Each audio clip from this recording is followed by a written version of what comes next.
Editorial ഇൻസൈറ്റ്സിലേക്ക് സ്വാഗതം. ബീഹാറിലെ ഒരു ഉൾഗ്രാമം. അവിടെ കർഷകനായിരുന്ന രാംപ്രസാദ്. കൃഷിപ്പണിയിൽ കിട്ടുന്നത് തുച്ഛമായ ദിവസവേതനമാണ്. എന്നിട്ടും സുഹൃത്തിൻ്റെ നിർബന്ധത്തിൽ അയാൾ ഒരു പോളിസി എടുത്തു വെച്ചു. ആരോടും പറഞ്ഞില്ല, ഭാര്യയോട് പോലും. വർഷം ചെറിയ അടവ് മാത്രമുള്ള ഒന്ന്. 2022 നിർഭാഗ്യവശാൽ രാംപ്രസാദ് ഒരു അപകടത്തിൽ മരിച്ചു. അയാളുടെ ഭാര്യയ്ക്കും 2 മക്കൾക്കും മുന്നോട്ടുള്ള വഴി ഇരുൾ പിടിച്ച പോലെ തോന്നി. കാരണം അയാളുടെ ജീവിതത്തിൽ സമ്പാദ്യമായി നീക്കിയിരിപ്പ് ഒന്നും ഉണ്ടായിരുന്നില്ല. ഒരു കാര്യമൊഴികെ, അതൊരു പച്ചത്തുരുത്തായിരുന്നു. ആ കച്ചിത്തുരുമ്പിൽ പിടിച്ച് അവർ മുന്നോട്ട് പോയി. മകനെന്ന് എഞ്ചിനീയറാണ്, മകൾ സ്കൂൾ ടീച്ചറും. പഞ്ചാബിലെ ഒരു വികാസ്. പഠനം കഴിഞ്ഞ് ജോലി കിട്ടിയപ്പോൾ അയാളുടെ അമ്മാവൻ ഒരാവശ്യമേ ഉന്നയിച്ചുള്ളൂ. എത്ര ചെറിയ ശമ്പളമാണെങ്കിലും കുറച്ച് പൈസ മാസാമാസം നീ എനിക്ക് എത്തിക്കണം. ആദ്യത്തെ പ്രാവശ്യം പൈസ നേരിട്ട് കൊണ്ടുകൊടുക്കുമ്പോൾ അമ്മാവൻ വികാസിൻ്റെ ഒപ്പ് ചില പേപ്പറുകളിൽ വാങ്ങിവെച്ചു. കുറച്ച് വർഷങ്ങൾക്ക് ശേഷം വികാസിന് ലോജിസ്റ്റിക് ബിസിനസ്സിലേക്ക് കടക്കാൻ ഒരവസരം ലഭിച്ചു. ഒരേയൊരു തടസ്സം മാത്രം, മൂലധനമായി കുറച്ച് പൈസ വേണം, അതും ലക്ഷത്തിനടുത്ത സംഖ്യ. അയാൾ പലരോടും ചോദിച്ചു, കിട്ടിയില്ല. ഒരു ദിവസം രാവിലെ അയാളുടെ അമ്മാവൻ വീട്ടിലെത്തി. ഒരു കവർ നീട്ടി. തുറന്നു നോക്കുമ്പോൾ വികാസിന് ആവശ്യമുള്ള പണം. അമ്മാവൻ്റെ ഔദാര്യമായിരുന്നില്ല അത്, ബുദ്ധിപരമായ ഒരു പഴയ തീരുമാനത്തിൻ്റെ പ്രതിഫലമായിരുന്നു. എന്തിന്? കോട്ടയത്തുള്ള മോഹൻ ശാന്ത ദമ്പതികൾ സ്വകാര്യ സ്കൂൾ അധ്യാപകരായിരുന്നു അവർ. റിട്ടയർ ആകുമ്പോൾ എന്തു ചെയ്യും? ചെറിയ ശമ്പളം കൊണ്ട് എന്ത് മിച്ചം പിടിക്കാനാണ്? മാസം ചെറിയ പൈസ മാറ്റിവെക്കാൻ ഉപദേശിച്ചത് അവിടുത്തെ പ്യൂണായ ജോർജ് കുട്ടിയാണ്. എവിടേക്ക് മാറ്റിവെക്കണമെന്നും അയാൾ പറഞ്ഞു കൊടുത്തു. ആ ഉപദേശത്തിലാണ് ഇരുവരും മുന്നോട്ട് പോയത്. പിന്നെയും 15 വർഷങ്ങൾ കഴിഞ്ഞ് റിട്ടയർ ആയപ്പോൾ മാസാമാസം ഇരുവർക്കും പെൻഷൻ കിട്ടിത്തുടങ്ങി. വർഷങ്ങൾക്ക് മുമ്പ് ജോർജ് കുട്ടി ഉപദേശിച്ച മന്ത്രശക്തി കൊണ്ട് കിട്ടിയ പെൻഷൻ. ഇപ്പറഞ്ഞതൊന്നും വെറും കഥയല്ല.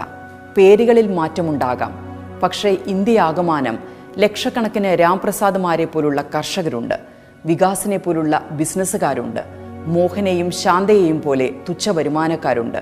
ഒരു ചെറിയ തീരുമാനം കൊണ്ട് ജീവിതത്തിൽ ജാലവിദ്യ കാട്ടിയവർ. എന്തായിരുന്നു അവരുടെ പച്ചത്തുരുത്തായി മാറിയ കച്ചിത്തുരുമെന്നറിയുമോ? ലോകത്തെ ഏറ്റവും വലിയ ഇൻഷുറൻസ് കമ്പനികളിലൊന്നിൻ്റെ കൈത്താങ്ങ്. 52 ലക്ഷം കോടി രൂപയുടെ പിൻബലം. നിരവധി രാജ്യങ്ങളുടെ GDP-യേക്കാൾ വലിയ മാർക്കറ്റ് വാല്യൂ ഉള്ള ഒരു കമ്പനിയുടെ ഉറപ്പ്. 140 കോടി ജനങ്ങളുള്ള ഒരു രാജ്യത്തിൻ്റെ കരുത്തിലും സമ്പത്തിലും കെട്ടിപ്പടുത്ത പരിരക്ഷ. എന്താണത്? Life insurance corporation of India, LIC. आपकी सुरक्षा और समृद्धि है हमारी जिम्मेदारी. ലോകത്തെ 4ാമത്തെ വലിയ ഇൻഷുറൻസ് കമ്പനി. സർക്കാർ ഉടമസ്ഥതയിലുള്ള ലോകത്തെ 1ാമത്തെ ഇൻഷുറൻസ് കോർപ്പറേഷനും. 1980കളിൽ കേട്ട പരസ്യം റോട്ടി കപട മക്കാൻ ഓർ ജീവൻ ബീമ എന്നായിരുന്നു. ഭക്ഷണം, വസ്ത്രം, വീട്, പിന്നെ ലൈഫ് ഇൻഷുറൻസും. ആപത്ത് കാലത്ത് ആശ്രയിക്കാവുന്ന ആത്മമിത്രം ഒരു പോളിസിയാണെന്ന് അക്കാലത്ത് ജനങ്ങളെ ബോധവാന്മാരാക്കാനായിരുന്നു അങ്ങനെ ഒരു പരസ്യം LIC ചെയ്തത്. എന്നാൽ ഇന്നോളം കേട്ടതിൽ വെച്ച് ഏറ്റവും മനോഹരമായ ഒരു ടാഗ് ലൈനുണ്ട്. അതും LICയുടേതാണ്. ജിന്ദഗി കി സാത്ത് ബി, ജിന്ദഗി കി ബാത് ബി. ജീവിതത്തിനൊപ്പവും ജീവിതത്തിന് ശേഷവും. കുട്ടികളുടെ പഠനാവശ്യത്തിന്, വാർദ്ധക്യമാകുമ്പോഴുള്ള പെൻഷൻ, കല്യാണ ചെലവിന്, ബിസിനസ് മൂലധനത്തിന്, മറ്റ് സാമ്പത്തിക ആവശ്യങ്ങൾക്ക്, മാത്രമല്ല മരിച്ചുപോയാൽ പോലും പിന്തുണ നൽകുന്ന ഒരു ചങ്ങാതി. അങ്ങനെ എണ്ണിത്തിട്ടപ്പെടുത്താനാകാത്ത എത്ര ജീവിതങ്ങൾക്ക് പച്ചത്തുരുത്തായ LIC. ലോകത്തെ മറ്റ് ഇൻഷുറൻസ് കമ്പനികളുമായി LICയെ താരതമ്യം ചെയ്യാനാകില്ല. അതിൻ്റെ ലക്ഷ്യവും പ്രവർത്തനവും തന്നെ കാരണം. ഇന്ത്യയിലെ കോടിക്കണക്കിന് ഗ്രാമീണരായ തുച്ഛ വരുമാനക്കാരുടെ സാമ്പത്തിക ആവശ്യങ്ങൾക്ക് താങ്ങായ LICക്കൊപ്പം എത്താൻ ഏതു കൊമ്പത്തെ ഇൻഷുറൻസ് ഏജൻസിക്കാണാവുക? അമേരിക്കയിലെ കോടീശ്വരനായ വ്യവസായി വാരൻ ബഫറ്റിൻ്റെ ഉടമസ്ഥയിലുള്ള ബെർക്ക്ഷയർ ഹാതവേയാണ് വരുമാനത്തിൽ ലോകത്തെ ഏറ്റവും വലിയ ഇൻഷുറൻസ് കമ്പനി. LIC വരുമാനത്തിലല്ല, അതിൻ്റെ പ്രതാപം കെട്ടിപ്പൊക്കിയത്. ഓരോ പോളിസിയുടെ അടവിലൂടെയും എത്തിച്ചേരുന്നത് സാധാരണക്കാരായ നിസ്വരായ മനുഷ്യരുടെ കണ്ണീരും വിയർപ്പും വീണ പണമാണെന്ന ബോധ്യം എല്ലാ കാലവും LICക്കുണ്ട്. അതിൻ്റെ തെളിവായിരുന്നു ഗുജറാത്തിലെ ഭൂമികുലുക്കത്തിലും ഉത്തരാഖണ്ഡിലെ പ്രളയത്തിലും ഇരകളായവർക്ക് നിബന്ധനകളും വ്യവസ്ഥകളും മാറ്റിവെച്ച് ഇൻഷുറൻസ് തുക നൽകാൻ LIC എടുത്ത നിലപാടുകൾ. 60 വർഷമായി LIC ഈ രൂപത്തിൽ രാജ്യത്തുണ്ട്. 25 വർഷം മുമ്പ് സ്വകാര്യ കമ്പനികളെ ഇൻഷുറൻസ് സെക്ടറിൽ കടന്നുവരാൻ അനുവദിച്ചിട്ടും ഇന്നും മാർക്കറ്റിൻ്റെ 65% കൈയടക്കി നിൽക്കുന്ന LIC ഇന്ത്യക്കാരൻ്റെ വികാരമാകുന്നത് ഈ നാടിൻ്റെ ആത്മാവിൻ്റെ ആഴങ്ങളിലേക്ക് വേരുപോലെ ആ പേര് പടർന്നു കയറിയതുകൊണ്ടാണ്. വരുമാനത്തിൽ നമ്മുടെ രാജ്യത്തെ 2ാമത്തെ ലിസ്റ്റഡ് കമ്പനിയാണ് LIC. ഒന്നാമത് റിലയൻസ് ഇൻഡസ്ട്രീസും. അതായത് റിലയൻസ് പോലെ ഒരു കോർപ്പറേറ്റ് കമ്പനിക്കൊപ്പം നിൽക്കുകയാണ് LIC എന്ന പൊതുമേഖലാ സ്ഥാപനം. ബോണ്ടുകളിലും ഇക്വിറ്റികളിലും LICക്ക് നിക്ഷേപമുണ്ട്. കമേഴ്ഷ്യൽ റിയൽ എസ്റ്റേറ്റ് പ്രോപ്പർട്ടികളിൽ LIC നിക്ഷേപിച്ചിട്ടുണ്ട്. ഇവയിൽ നിന്നുള്ള വാടകയും മറ്റും LICക്ക് വരുമാനമാണ്. മാർക്കറ്റ് ഷെയറിലും വരുമാനത്തിലും പ്രൈവറ്റ് ഇൻഷുറൻസ് കമ്പനികളെക്കാൾ ബഹുദൂരം മുമ്പിൽ നിൽക്കുമ്പോഴും പുതിയ ലക്ഷ്യം കുറിച്ച് മുന്നേറുകയാണ് LIC. ഓരോ പഞ്ചായത്തിലും ഓരോ LIC ഏജന്റ് എന്നതാണ് ഇപ്പോഴത്തെ ദൗത്യം. 280ഓളം കമ്പനികളുടെ ഓഹരികളിൽ LIC നിക്ഷേപിച്ചിരിക്കുന്നു. 15 ലക്ഷം കോടിയോളം ഇങ്ങനെ മറ്റ് കമ്പനികളുടെ ഷെയറുകളിൽ LIC നിക്ഷേപം നടത്തിയിട്ടുണ്ട്. ഈ വർഷം ആദ്യ ക്വാർട്ടറിൽ മാത്രം 15,000 കോടി രൂപയുടെ പ്രോഫിറ്റാണ് ഇക്വിറ്റി നിക്ഷേപത്തിൽ നിന്നും LIC നേടിയത്.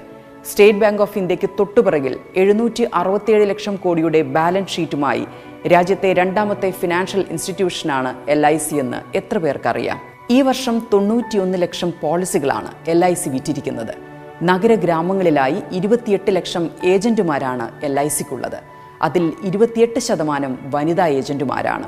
ഒരു പ്രൈവറ്റ് ഇൻഷുറൻസ് കമ്പനിക്കും സ്വപ്നം കാണാനാകാത്ത അത്ര ആഴത്തിലും പരപ്പിലും LIC ഈ രാജ്യമാകെ പന്തലിച്ചു നിൽക്കുന്നു. കഴിഞ്ഞ ദിവസം 1 ലക്ഷം പുതിയ LIC വനിതാ ഏജന്റുമാരെ സൃഷ്ടിക്കുന്ന ബീമാ സഖി യോജന പ്രധാനമന്ത്രി ഉദ്ഘാടനം ചെയ്തു. മാസം 15,000 രൂപ വരെ വനിതകളായ ഏജന്റുമാർക്ക് വരുമാനം ഉറപ്പാക്കുന്ന പദ്ധതിയാണിത്. പണ്ട് മുതലേ കേട്ട മണി ബാക്ക് പോളിസി മുതൽ മാർക്കറ്റ് ലിങ്ക്ഡായ ഗ്യാരണ്ടി റിട്ടേൺ തരുന്ന പോളിസികളും LIC വിൽക്കുന്നു. പ്രൊഡക്റ്റിലെ ഈ ഡൈവേഴ്സിഫിക്കേഷൻ LICയെ ചെറിയ വരുമാനക്കാർക്കും വലിയ സാമ്പത്തികമുള്ളവർക്കും പ്രിയപ്പെട്ടതാക്കുന്നു എന്നതാണ് വാസ്തവം. വ്യക്തിഗത മരണങ്ങളിൽ അവരുടെ പോളിസി ക്ലെയിമുകൾ സെറ്റിൽ ചെയ്ത നിരക്ക് LICക്ക് 98.47%. പ്രൈവറ്റ് ഇൻഷുറൻസ് കമ്പനികളുടെ കടുത്ത ബിസിനസ് തന്ത്രങ്ങളിലും LICയുടെ ഈ സാമ്പത്തിക വർഷത്തെ പ്രകടനം എന്താണെന്നറിയുമോ?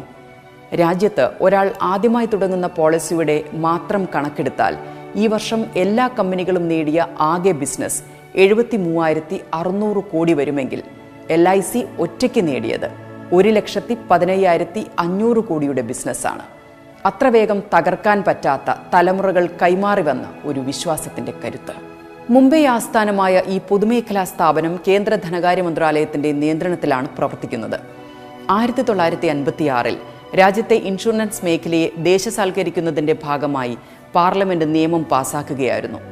ആളുകളുടെ ജീവിതം ഇൻഷുർ ചെയ്തിരിക്കുന്നത് വഴി LICയിലുള്ളത് 18 ലക്ഷം കോടി രൂപയാണ് ഇന്ത്യക്കാരുടെ ജീവന്റെ വില. ഇക്കാലത്തിനിടയിൽ എത്ര ലക്ഷം പേരുടെ മരണത്തിൽ അവരുടെ കുടുംബത്തിന് LIC താങ്ങായിരിക്കുന്നു? എത്ര പെൺകുട്ടികളുടെ ജീവിത സ്വപ്നങ്ങൾക്ക് LIC നിക്ഷേപം പ്രകാശം ചുരിഞ്ഞിരിക്കുന്നു? എത്ര സംരംഭകർക്ക് പുതിയ ബിസിനസ് തുടങ്ങാനുള്ള മൂലധനമായിരിക്കുന്നു? എത്ര പേരുടെ വീടെന്ന സ്വപ്നത്തിന് 3 അക്ഷരത്തിൽ ചുരുക്കെഴുത്തുള്ള ഈ സാമ്പത്തിക സ്ഥാപനം പ്രതീക്ഷയായിരിക്കുന്നു? അതാണ് LIC.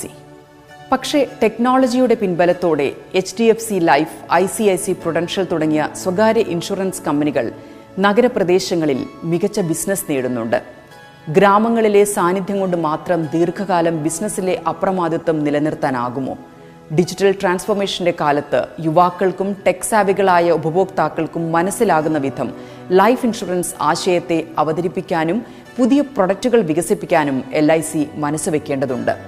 കാരണം ജീവിതത്തിനൊപ്പവും ജീവിതത്തിന് ശേഷവും കരുതലായി നിൽക്കുമെന്ന പ്രതീക്ഷയോടെയാണ് ഓരോരുത്തരും പോളിസി എടുക്കുന്നത്. ഉറുമ്പ് സ്വരുക്കൂട്ടുന്ന പോലെ മിച്ചം പിടിച്ച ചില്ലറക്കാശാണ് ഓരോ പ്രീമിയവും. കുടുംബത്തിന്റെ ആഗ്രഹങ്ങളും സ്വന്തം ഇഷ്ടങ്ങളും ഒക്കെ വേണ്ടെന്ന് വെച്ചിടത്താണ് പോളിസി എടുക്കാനുള്ള തീരുമാനം ജനിക്കുന്നത്. അതിൻ്റെ വിലയറിയുന്ന, ബിസിനസ്സിനപ്പുറം മനുഷ്യനെ വിലവെക്കുന്ന, മനുഷ്യപ്പറ്റുള്ള ഒരു ലൈഫ് ഇൻഷുറൻസ് കമ്പനിയെ ഈ രാജ്യത്തിന് വേണം. കാരണം പണം ഇരട്ടിപ്പിക്കാനല്ല, പകുതി വെച്ച് പിരിയേണ്ടി വന്നാൽ കുടുംബത്തുള്ളവർ പ്രാരാബ്ധത്തിൽപ്പെടാതിരിക്കാൻ എടുക്കുന്ന ഒരു സാമ്പത്തിക പരിചയമാണ് പോളിസികൾ. അത് മാന്യമായും അല്ലലില്ലാതെയും കുടുംബത്തെത്തണം.